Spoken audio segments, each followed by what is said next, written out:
Halo semua, dalam video kali ini kita akan membahas tentang sistem pendinginan pada mesin. Sistem ini sangatlah penting agar menjaga suhu mesin tidak overheat atau kerusakan akibat suhu yang tinggi. Stay tune videonya. Fungsi utama sistem pendinginan pada mesin yaitu menjaga suhu mesin agar tetap dalam batas yang aman, mencegah overheating, dan memastikan kinerja yang optimal. Sistem ini bekerja dengan menyerap panas yang dihasilkan oleh pembakaran dan memindahkannya ke radiator untuk didinginkan. Berikut ada 7 fungsi sistem pendingin.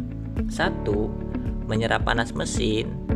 Sistem pendingin menyerap panas yang dihasilkan oleh mesin selama proses pembakaran, mencegah panas yang berlebih yang dapat merusak komponen mesin. Yang kedua adalah menjaga suhu kerja mesin.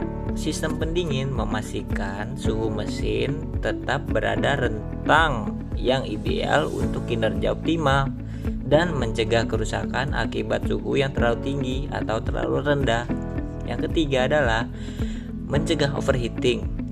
Fungsi utama sistem pendingin adalah mencegah overheating, yaitu kondisi di mana suhu mesin terlalu tinggi yang dapat menyebabkan kerusakan serius pada mesin. 4. Meningkatkan efisiensi mesin.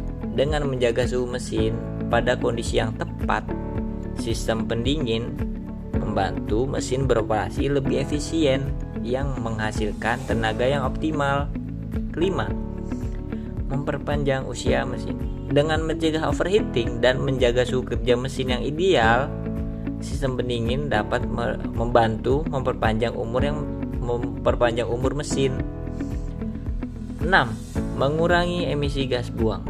Suhu mesin yang terkontrol juga dapat berkontribusi yang mengurangi emisi gas buang yang berbahaya. 7. Mencegah karat dan kerusakan komponen. Beberapa sistem pendingin juga mengandung zat adiktif yang dapat mencegah karat dan korosi pada mesin. Dengan kata lain, sistem pendingin adalah komponen penting untuk menjaga kinerja mesin, mencegah kerusakan, dan memastikan umur panjang kendaraan. Cara kerja sistem pendinginan mobil. Sistem pendinginan mobil sebenarnya memiliki cara kerja mengeluarkan suhu panas dari mesin agar mesin tetap stabil. Suhu panas tersebut tidak dapat dikeluarkan dengan baik karena mesin mobil ada di dalam kap mesin yang tertutup. Agar suhu tetap stabil, maka diperlukanlah komponen sistem pendingin mobil yaitu radiator.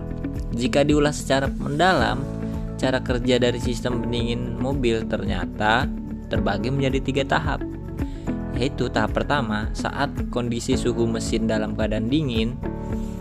Ketika Anda baru saja menyalakan mesin mobil, suhu mesin tidak serta-merta langsung panas. Anda masih membutuhkan beberapa waktu agar suhu menjadi panas. Pada saat suhu mesin dalam keadaan dingin, maka suhu panas dari mesin mobil tidak akan disalurkan ke bagian radiator.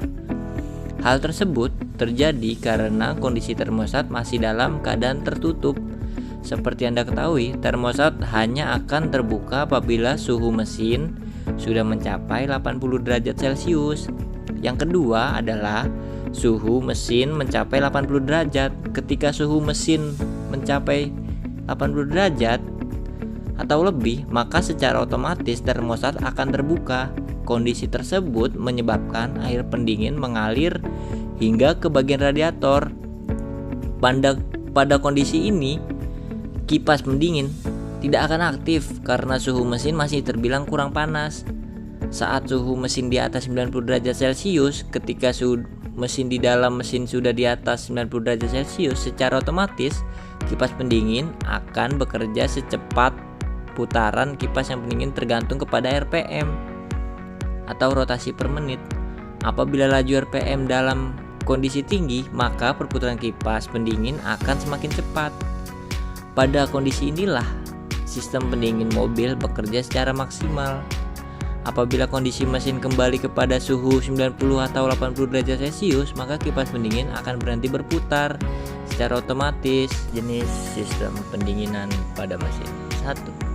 Pendinginan udara atau air cooling. Sistem ini menggunakan aliran udara untuk menghilangkan panas dari mesin.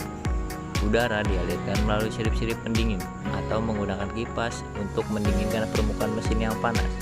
Umumnya digunakan pada mesin bebek atau motor skutik dan beberapa jenis mesin industri. Contohnya adalah sistem pendinginan pada motor yang menggunakan sirip-sirip di blok silinder. Kedua, pendinginan cair atau liquid cooling, menggunakan cairan pendingin seperti air atau campuran air dan coolant untuk menyerap panas dari mesin. Cairan ini bersirkulasi melalui saluran di dalam mesin dan kemudian didinginkan di radiator sebelum kembali ke mesin. Biasanya digunakan pada mesin dengan performa tinggi seperti motor sport atau mobil. Contohnya adalah sistem pendingin radiator pada mobil. 3. Pendinginan campuran hybrid cooling, menggabungkan sistem pendinginan udara dan cairan untuk efisien yang lebih baik. Misalnya, beberapa bagian mesin bisa didinginkan dengan udara sementara bagian lain menggunakan cairan pendingin. Komponen sistem pendinginan mesin mobil. Yang pertama, ada radiator, berfungsi mendinginkan cairan pendingin yang telah menyerap panas dari mesin. Yang kedua, ada kipas radiator, membantu mempercepat proses pendinginan dengan meniupkan udara melalui radiator. Yang ketiga, ada pompa air atau water pump, mengalirkan cairan pendingin dari radiator ke seluruh bagian mesin. Yang keempat, ada termostat, mengatur aliran cairan pendingin dan memastikan mesin mencapai suhu kerja optimal. Yang kelima, ada tutup radiator, menjaga tekanan dalam sistem pendingin dan mencegah kebocoran cairan pendingin. Yang keenam, ada selang radiator, menyalurkan cairan pendingin dari radiator ke berbagai komponen mesin dan sebaliknya. Dan yang ketujuh, ada reservoir tank, menampung kelebihan cairan pendingin dan membantu menjaga volume cairan dalam sistem. Yang ke-8, ada cairan pendingin atau coolant, zat cair yang bersirkulasi dalam sistem pendingin untuk menyerap dan membuang panas. Itulah penjelasan singkat tentang sistem pendinginan pada mesin. Jagalah sistem pendinginan pada mesin agar mobil kalian tetap berjalan dengan optimal. Terima kasih telah menonton.